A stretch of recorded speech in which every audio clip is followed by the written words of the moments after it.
Ya, kembali lagi di Dr. Ros Indonesia. Tadi sebelumnya itu kita bicara masalah kesehatan jantung dan paru. Dan di segmen ini kami ingatkan sekali lagi mengenai salah satu penyakit yang cukup menjadi perhatian khusus tidak hanya di Indonesia tapi juga masyarakat dunia. Yaitu salah satu penyakit sebagai penyebab nomor 1 kematian terbanyak di dunia termasuk Indonesia. Dan kematian ini hampir menyumbangkan sekitar 30% atau rata-rata sekitar 17 juta kematian dari seluruh kematian di dunia. Cukup banyak. Tapi untuk mencegahnya tentunya adalah dengan memperhatikan beberapa tanda-tanda atau sinyal sebenarnya bisa dilakukan oleh diri kita sendiri. Salah satu gangguan dari penyakit jantung adalah irama jantung.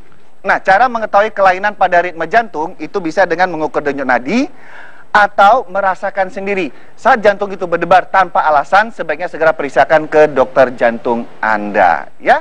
Oke, untuk memastikan adalah tentu dengan periksa ke dokter jantung. Namun ada suatu kondisi jika seseorang didiagnosa ada kelainan pada irama atau ritme jantung, ada salah satu terapi yang biasanya bisa dilakukan terhadap si penderita, yaitu dengan cara proses atau terapi ablasi.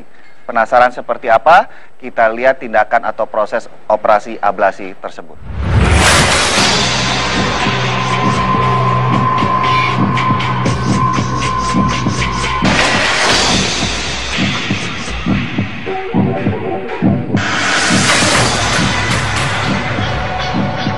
Riwayat kesehatan istri saya mungkin dimulai sekitar 7 tahun yang lalu ya mungkin. Jadi 7 tahun yang lalu istri saya ada keluhan. Pertama, bagian dada yang sebelah kiri itu sering nyeri, sakit. Terus kemudian juga pada saat tidur kecenderungannya adalah ngorok.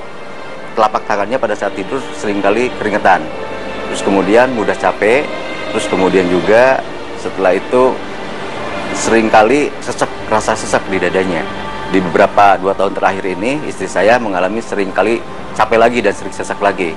Kemudian dianalisa oleh dokter Munawar bahwa kemungkinan ini dikarenakan karena ada denyut nadi atau denyut jantung yang tidak bagus atau kurang teratur, sehingga itu perlu dilakukan ablasi.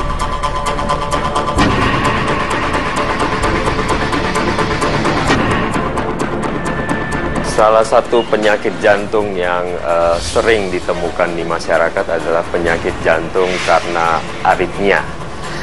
Jadi ada gangguan irama dari jantung. Ya. Pada pasien-pasien yang dengan kelainan jantung irama yang non-fatal, nah itu biasanya mengganggu kehidupannya, menyebabkan gangguan kualitas hidup. Nah, pada pasien-pasien ini bisa kita berikan obat-obatan.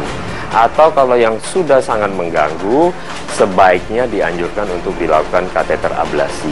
Nah, apa itu kateter ablasi? Ya, kateter ablasi adalah suatu tindakan intervensi non bedah yang dimana kita melakukan memasukkan beberapa elektroda ke jantung, menilai aktivitas listrik jantung, dan kemudian kita akan mencari sumber gangguan atau konsleting listrik di jantung itu.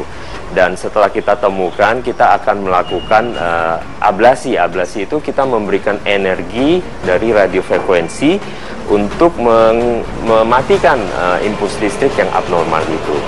Dan biasanya dengan tindakan ablasi, pasien itu akan sembuh sempurna, definitive treatment. Jadi dia tidak perlu obat-obatan lagi, dan dia juga tidak perlu obat-obatan jangka panjang yang bisa menimbulkan efek samping ke pasien tersebut.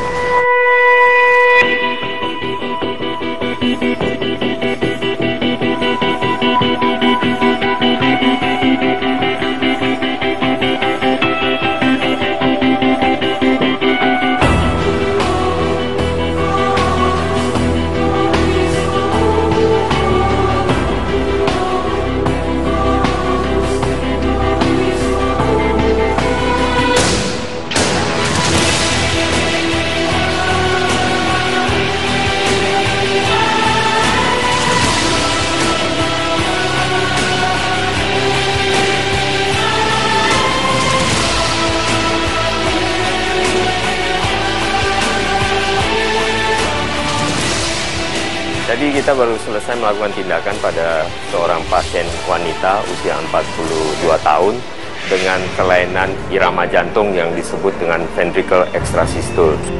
sehingga mengganggu aktivitas sehari-hari. Pasien sudah diberikan obat-obatan, namun keluhan itu tidak berkurang. Nah, tadi kita baru melakukan tindakan kateter ablasi. Ya, untuk tindakan ablasi tidak ada pantangan-pantangan tertentu ya. Cuma memang pola hidup harus diperbarui ya.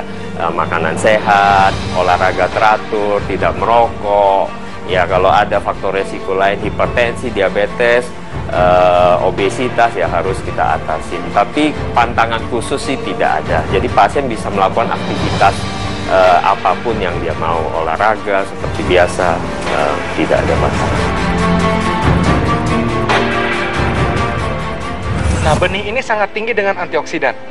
Antioksidan ini berfungsi untuk melindungi jantung kita. Tips membuat masakan sehat untuk jantung sehat. Sampai nggak bisa berkata-kata. Beneran, enak banget. Lagi ya, boleh nggak? Boleh.